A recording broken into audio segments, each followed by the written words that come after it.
आज झंझारपुर से निर्वाचित होने के बाद अपने तमाम साथियों जो हमारे एनडीए के कार्यकर्तागण हैं,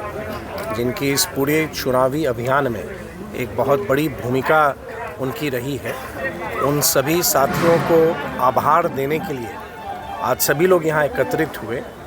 और मेरे पास शब्द नहीं है कि मैं झंझारपुर के लोगों का, झंझारपुर के मतदाताओं का और प्रत्येक व्यक्ति का आभार कैसे व्यक्त करूं कि जितने अप्रत्याशित मतों से जो जीत उन्होंने मुझे दी है, और ये सिर्फ जीत नहीं,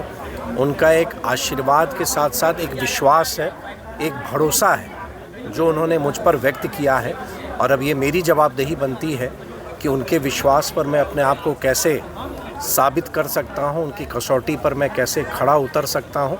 इस दिशा में मुझे अब काम करना है। ये मेरी बहुत बड़ी जवाबदेही है और मेरा बहुत बड़ा कर्तव्य के साथ साथ मेरा अब ये धर्म भी है कि झंझारपुर की आकांक्षाओं के लिए, लोगों की आकांक्षाएं झंझारपुर के विकास के लिए मुझसे जितना संभव हो सकेगा अपनी क्षमता का 100% मैं झंझारपुर के विकास के लिए, झंझारपुर के लोगों की भलाई के लिए, और जो मैं हमेशा से कहता रहा हूँ कि अगर झंझारपुर में किसी परिवार में 4 सदस्य हैं, 5वां आप मुझे माने, उसी संकल्प के साथ अगले 5 वर्ष में मैं कार्य करता रहूँगा। सर,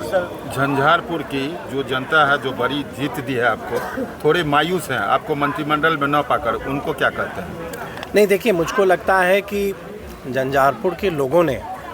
जो जीत उन्होंने दी है, मेरा तो ये 7वां चुनाव था और 7वां चुनाव में ये मेरी 5वीं जीत है। और चुनाव में आप सबको याद है किस तरह की भाषा का प्रयोग हमारे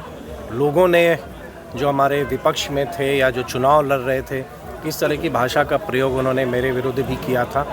लेकिन झंझारपुर के लोगों का जो एक स्नेह और एक विश्वास था, वो वोट के माध्यम से उन्होंने उसको प्रकट किया और सभी लोगों को उन्होंने जवाब भी दे दिया। जहाँ तक मुझको लगता है कि मंत्री पद मिलना या ये पार्टी के स्तर पर, माननीय मुख्यमंत्री के स्तर पर फैसला होता है, लेकिन मुझको ये इतना ज़रूर है कि जो उन्होंने अपना जनप्रतिनिधि मुझे चुना है, उनके जनप्रतिनिधि के मापने के जो भी उनके मापदंड होंगे,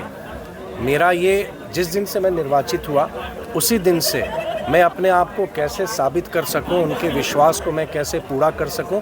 उस दिशा में एक विधायक के तौर पर जो सदन के माध्यम से, चाहे वो प्रश्न हो या जो विधायकों को जो अधिकार हैं जिससे हम जन कल्याण के विषयों को हम उठाते हैं, उनको हम विभिन्न विभागों में रखते हैं, उस दिशा में हम काम करेंगे। और क्योंकि एक लक्ष्य के साथ, एक विज़न के साथ 2020 से 25 में मैंने काम किया था, बहुत सारे काम हैं मेरे जो अभी स्वीकृति की दिशा में अभी वो लंबित हैं। उन कार्यों को पूरा करना मेरी प्रथम प्राथमिकता है और मैं उस दिशा में मैं लग भी चुका हूँ। जी।